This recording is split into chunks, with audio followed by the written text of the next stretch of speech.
ចាសសូមគោរពជំរាបសួរទៅដល់លោកគ្រូអ្នកគ្រូទាំងអស់គ្នាថ្ងៃនេះដែរយើងមកសូមបង្ហាញតើតើការប្រើប្រាស់កម្មវិធីថ្នាក់បឋមក្នុងកាយវត្តមានគ្រូសាស្ត្រចាអញ្ចឹងយើងចូលមកកម្មវិធីថ្នាក់បឋមយើងចូលកន្លែងចាគណនីរបស់គ្រូមកហើយយើងចុចមើលគណនីរបស់គ្រូអញ្ចឹងមានវត្តមានសិស្សនិងមានវត្តមានគ្រូក្នុងករណីលោកគ្រូអ្នកគ្រូចាកន្លែងនេះអត់ឃើញមានមុខងាររបស់គ្រូចាអញ្ចឹងលោកគ្រូអ្នកគ្រូចាចូលកន្លែងត្រី3មកចាកន្លែងចូលត្រី3យកពាក្យថា delete browser data ចាបន្ទាប់មកគឺយើងយកពាក្យថា delete data ចាយើងហៅបន្ទាប់មកគឺយើងចូលនៅក្នុងកម្មវិធីចាថ្នាក់បឋមឡើងវិញហើយយើងយកពាក្យ enter អញ្ចឹងនេះដែរប្រព័ន្ធគឺយើងកំពុងតែបន្ទុកហើយនេះគឺយើងត្រូវវាយលេខកូដចាវាយលេខកូដឡើងវិញចាតើបើយើងចូលគណនីភាសាទៀតនឹងក្នុងករណីលោកគ្រូអ្នកគ្រូអត់ឃើញចាមានមុខងារទៅលើគ្រូបរិញ្ញាបត្រឬក៏លោកគ្រូអ្នកគ្រូឆ្ងល់ថាប្រព័ន្ធថ្នាក់បឋមជំនាន់ថ្មីរបស់លោកគ្រូអ្នកគ្រូផ្សេងមានមេរៀនស្ថិតិឬក៏លទ្ធផលតេស្តអាចមើលលទ្ធផលតេស្តបានហើយឆ្ងល់ថាហេតុអ្វីបានជាលោកគ្រូអ្នកគ្រូកម្មវិធីថ្នាក់បឋមលោកគ្រូអ្នកគ្រូនឹងមើលអត់ឃើញអញ្ចឹងសូមលោកគ្រូចា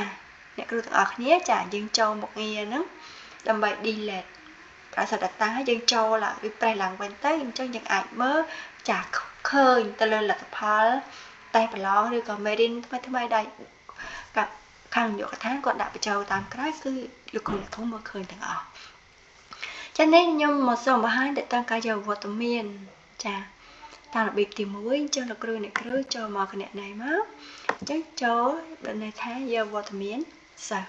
អញ្ចឹងយកវត្តមានសិស្សអញ្ចឹងយើងមើលមកមុខងារនៅកន្លែងនេះរូបតំណាងចាកន្លែងនេះថាទៅរូបវត្តមានចាកន្លែងនេះអវត្តមានមានយឺតនិងមានច្បាប់และឧទាហរណ៍ថាថ្ងៃទី14ខែ1នេះ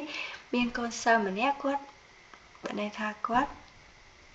យឺតអាសាមូលហេតុគាត់ចូលប្រវល់អញ្ចឹងដាក់មូលហេតុចាហើយយឺត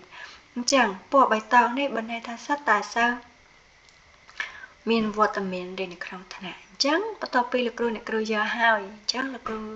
អ្នកគ្រូចុចពាក្យថារក្សាទុកចាចេះការចុះវត្តមានរបស់លោកគ្រូអ្នកគ្រូគឺទទួលបានជោគជ័យចាអូខេចាអញ្ចឹងយើងចូលមកវត្តមានរបស់លោកគ្រូម្ដងអញ្ចឹងចាតែដោយសារការយកវត្តមានរបស់គ្រូចាគឺ